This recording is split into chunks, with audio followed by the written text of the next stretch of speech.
So I'm in the Ravel ensuite. One of our subscribers a couple of weeks ago mentioned that now that I'd stripped this metal back to its original state, he actually mentioned that because it was steel, it would begin to rust with all the heat and the condensation that we have coming from the ensuite. And he's exactly right, that's exactly what it started doing.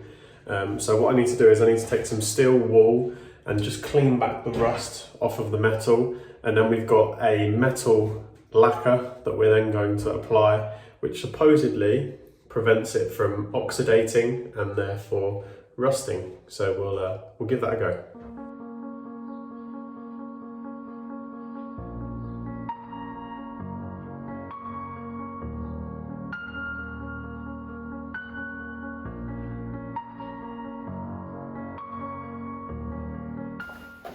So I'm going to show you the little setup that we've got going here. First of all, it's obviously safety first, got my gloves on, got to wear my glasses as well. But I'm going to use the clamp to essentially hold the trigger down, and that will keep the metal wire brush spinning. And then all I'm going to do is hold the bits underneath to try and get them as clean as possible.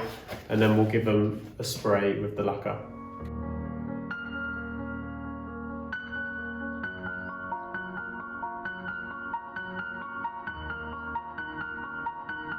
So pretty much done now with these two. They're looking much better. It was so much easier taking them off and doing them with the drill, but they look superb now.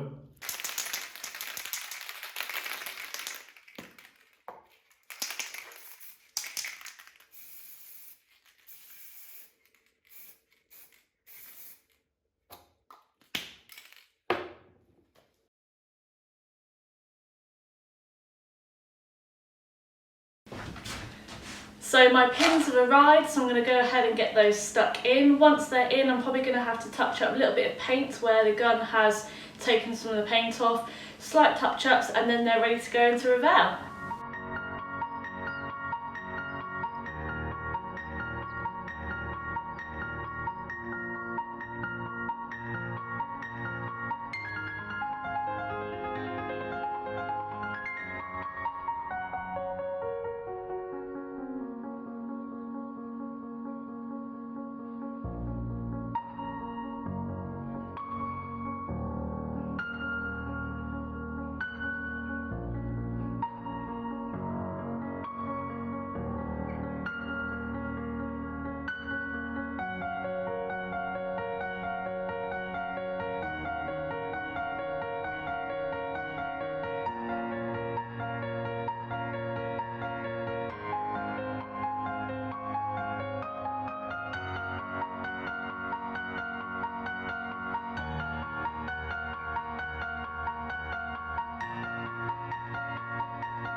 I'm just doing the plumbing for the shower, which is going to be going into here.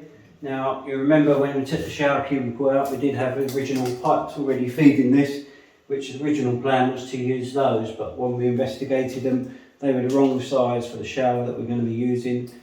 So I had to do quite a lot of messing about, and I decided while I was doing that messing about, we may as well move the pipes to this back wall, which is a preferred option for the shower anyway. So you can see I've come through wall around and around. That's the cold side done, so I've just got to do the same again for the hot, and that will be the pipes for the showers run. You can see here's the cold one that I've already joined onto the existing piping, and that's where it comes out the wall on the other side. So I just need to do the same with the hot, run a piece of pipe up here, through the wall, and then we can pick it up on the other side.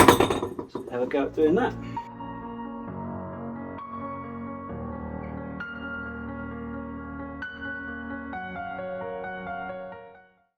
So that's my pipes run, they're fluxed up, they're all in place and they're ready to go. So I'm going to get on and solder those up. If you want a bit more detail about how to solder up pipes using the UK soldering method rather than the French brazing method, then jump across to my other YouTube channel, 50 Trades of Grey, and I'll go into a little bit more detail. Otherwise, we're done here. Thanks, Jake. I'm going to give you an update as to how I'm getting on in bedroom 1. So far I've prepared all the woodwork by sanding that down and refilling where needed, and I've also given that 2 coats of undercoat, so it's now ready for the top coat of paint for the guys to paint on. I've run all the new cables for the electrical sockets where Danielle wanted them as per her design plan, and they're all ready to be second fixed once we've wallpapered and painted in here. My next job in here is to paint the ceiling and prepare the walls with a wash coat, so everything, by the time Jake and Danielle come into here, they're just ready to put on their top layer of paint, and I can then wallpaper the wall as the final finish.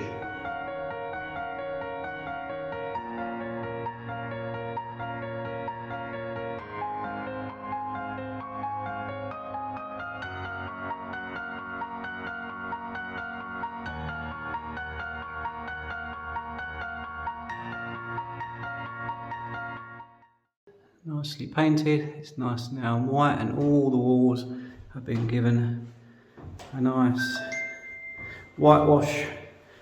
They're all nicely prepared, ready for Jake and Danielle to come in and do what they do best, make the room look great. So in keeping with Danielle's excellent room in the other two rooms, I've stripped the hinges in bedroom 1 in the bedroom side, and I'm currently doing the ensuite side as well, so they come up really nice. The next job for me is to give the windows their final coat of paint. So the windows had 2 layers of top coat, and it's looking nice and fresh and clean.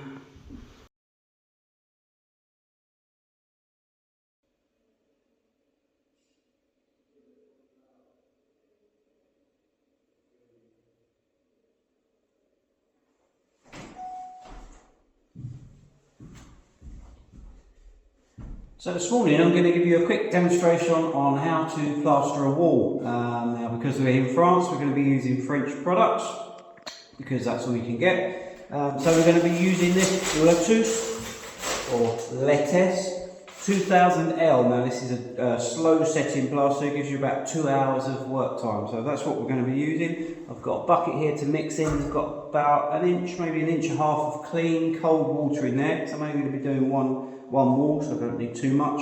I've got another bucket just here for cleaning my tools and for using as we go along. So I'm going to start by mixing up the plaster to the consistency that I like, and then we can move on to plastering the wall.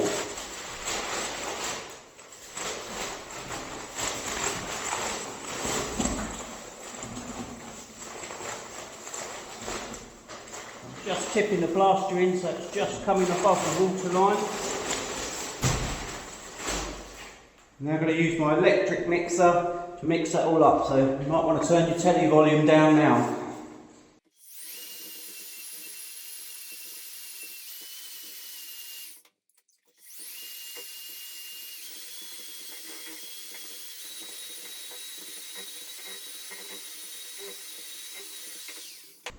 Okay, so that's nicely mixed up to a good consistency, so I'm just going to use my bucket trowel to get around the edges, get anything that's not mixed.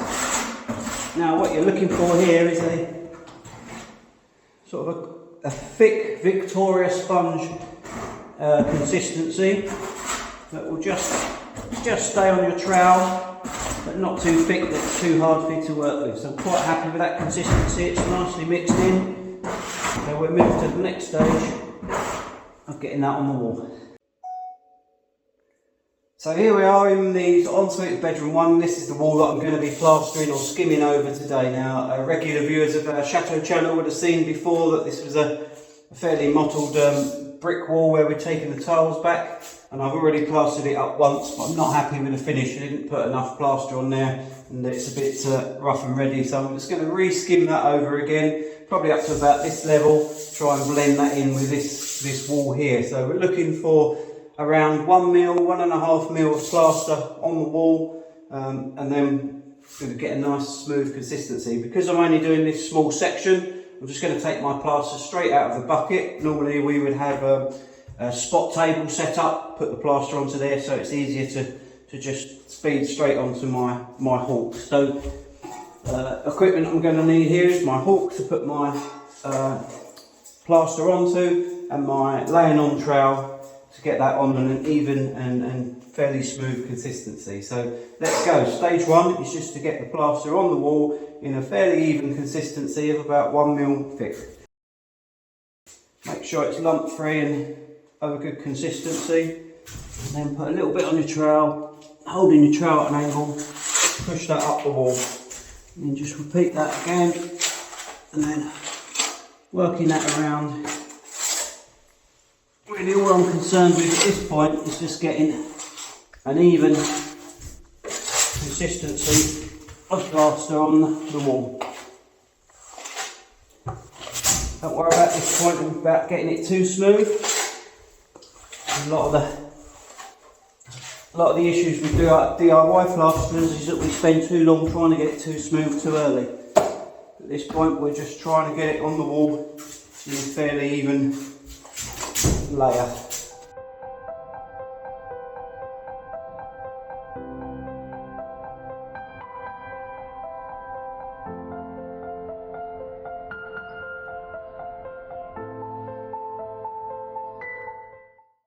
Okay, so I'm pretty happy with that at the moment. I've got a fairly even layout. All I'm really worried about is I don't want too many big lumps and I don't want too many big dents. Small lumps and small dents we can get in the next coat.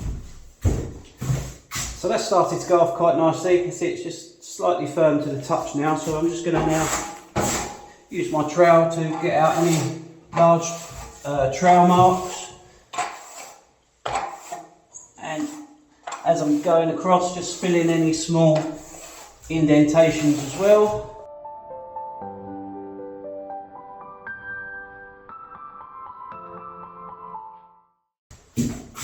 So happy with that for the minute, don't want to overwork it again, just a little bit there. If there are any larger lumps or larger larger holes, you just use a little bit of your plaster just to fill those in. If I was using multi-finish in the UK at this point, I'd probably let this go off a lot more and then give it a second coat with a multi-finish, but with the process that we're using here in France and that I've been shown how to use this Lutece product, it's not always necessary.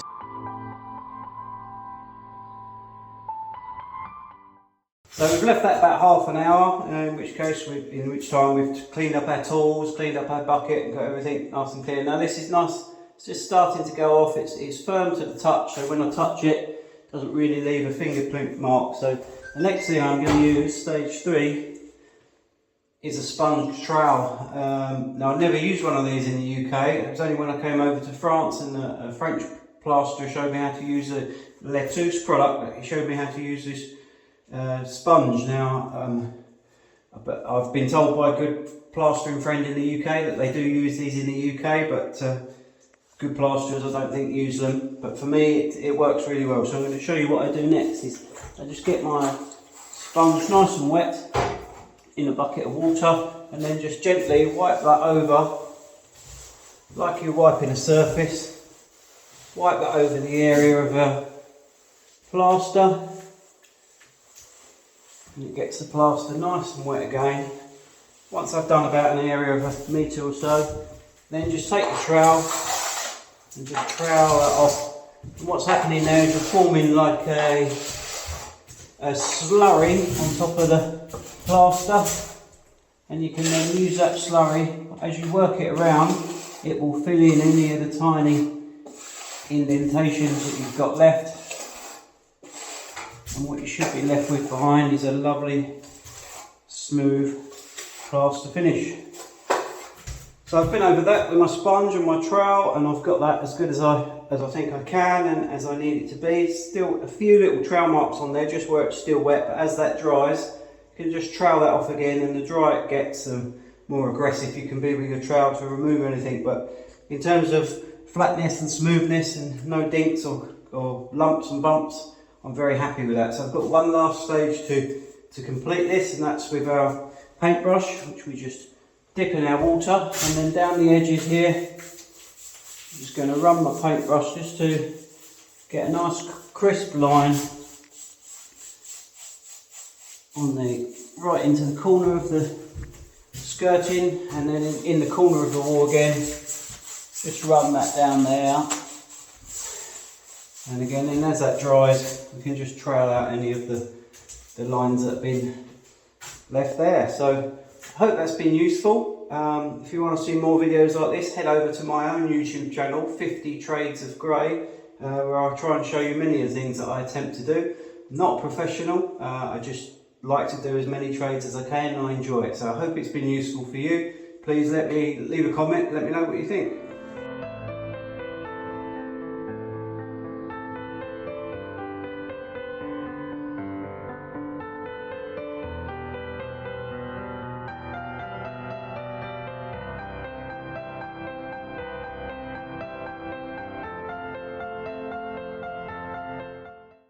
Okay, so that's it. Another job complete. Toilet installed. Work here is done.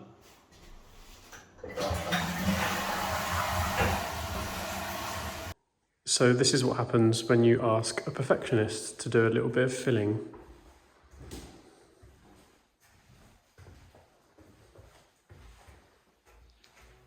Ooh.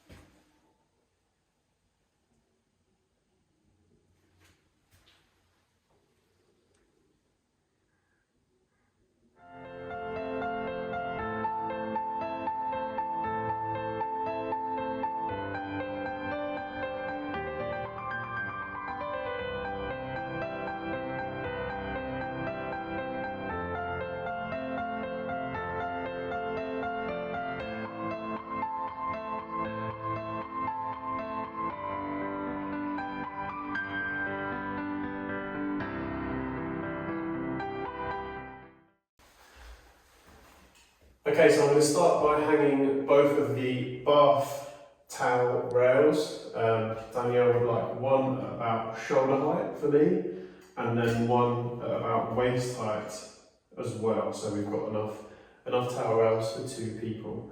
So I'm going to stick myself in time lapse and I'll show you how I do that.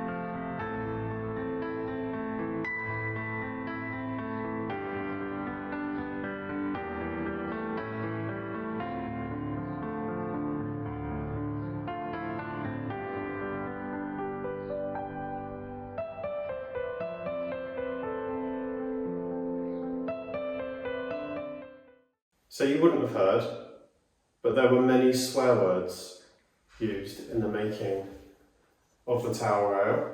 For some reason, the Allen key that they give you is tiny, and for some other reason, it's in between sizes of Allen key sizes.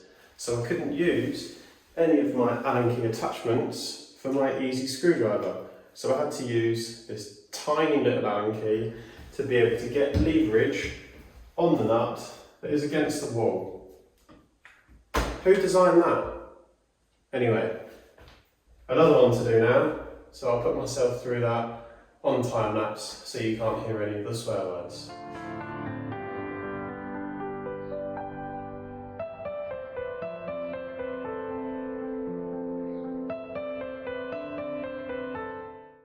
So next on the list is to put this toilet roll holder onto the wall, roughly about there. Okay, so that's that done. I've done my best hotel toilet roll fold, and that is going to go on there, ready for someone to use the toilet. So I've got a couple more bits to put up, but we've got the cameras coming for the TV show next week, and they'd like to see us putting some finishing touches on Lutece. So I'm going to save these for then. Hopefully, if I get a chance, I will video myself putting these up, and you can see that next week as well.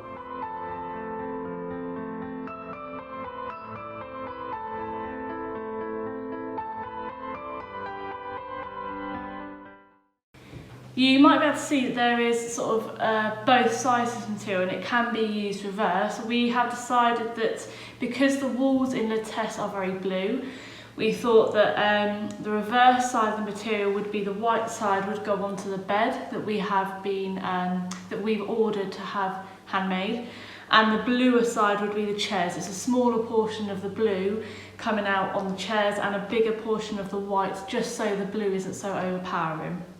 Hopefully it should look good. So I've already cut one out to shape using the old cardboard as a template. So I'm just going to copy this, put it on top of my other foam for my second chair, and cut around it here as well. I'm just using a bread knife to cut it. That was what was recommended.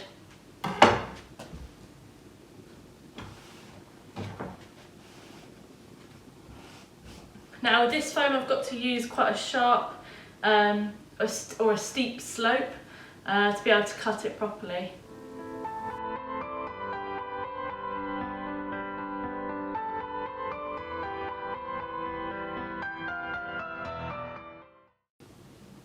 So now I have two back seats with the foam cut ready to go, so I'll do exactly the same with the bottom of the seat and the foam, and then we'll start assembling them.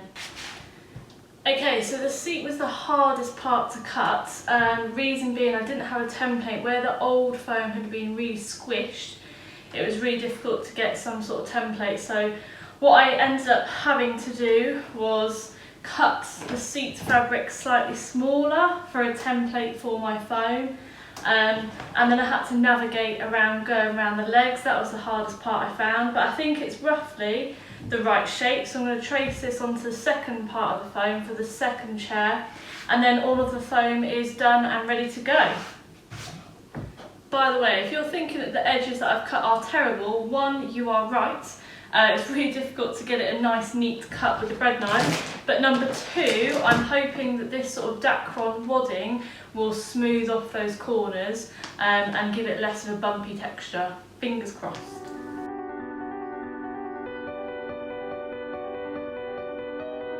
Got a bit of foam on your Mers?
Okay, so here is number one of the finished product.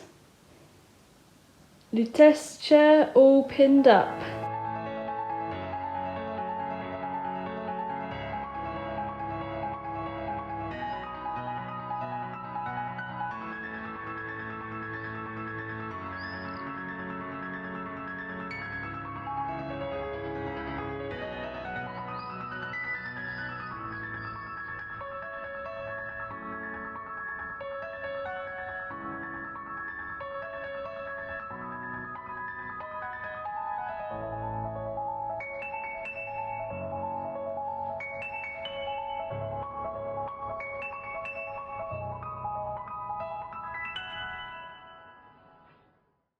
So I brought myself out to the garden area here, where it's lovely and peaceful, just to take a moment, because whilst I was in the UK I was lucky enough to take delivery of some paintings that were done by my late Uncle Geoffrey, my mum's brother, and my cousins Charlie and Victoria arranged for me to take ownership of around 10 of his paintings that he used to do. Now, he wasn't a professional artist, he was an architect, I believe, but he was a lovely man, and he had a real talent for doing art and things. So we're going to have a look at some of the paintings that they've chosen for me, which we can use around the chateau space. So it's a real, a lot of them are, I don't know what, I'm not particularly well knowledge at art, but they're more contemporary kind of style, more modern style art, but his use of colours is just amazing. And you can see a lot of his style you can see in the paintings that my mum does now, and she's only recently started to do some art and stuff, but you can see there's a real, she has a lot of the same talent that Geoffrey had. Yeah, and I think putting some of these up around the chateau as well will mean a lot to my mum. Quite emotional, really. I mean, he was a lovely man, taken from us far too early. Thank you for these, Victoria and Charlie. They're superb. They're going to really mean a lot to have these up in one of the rooms or around the shared spaces around the chateau. So I really do appreciate you getting these over to me. Thank you. Lovely one of the church. The church there and the greenery around it. It just reminds me of. It could almost be a little cricket pitch in there, and Geoffrey loved his cricket as well. He often come and watch Jake. I used to meet him, and he used to watch Jake playing cricket. Various parts around Kent. There's some lovely grounds, and I wonder if some of these inspired him for these paintings. I think these were all painted whilst he was on, whilst he was at the place. Again, another one, a beach scene with some lovely places in the background. I don't think it doesn't say anywhere where they're of, but just beautiful uses of colour. One of a harbour with people milling around again, which and ships in the background, which got a slightly Italian kind of feel to it, and I can imagine that being a Italian or a Spanish harbour.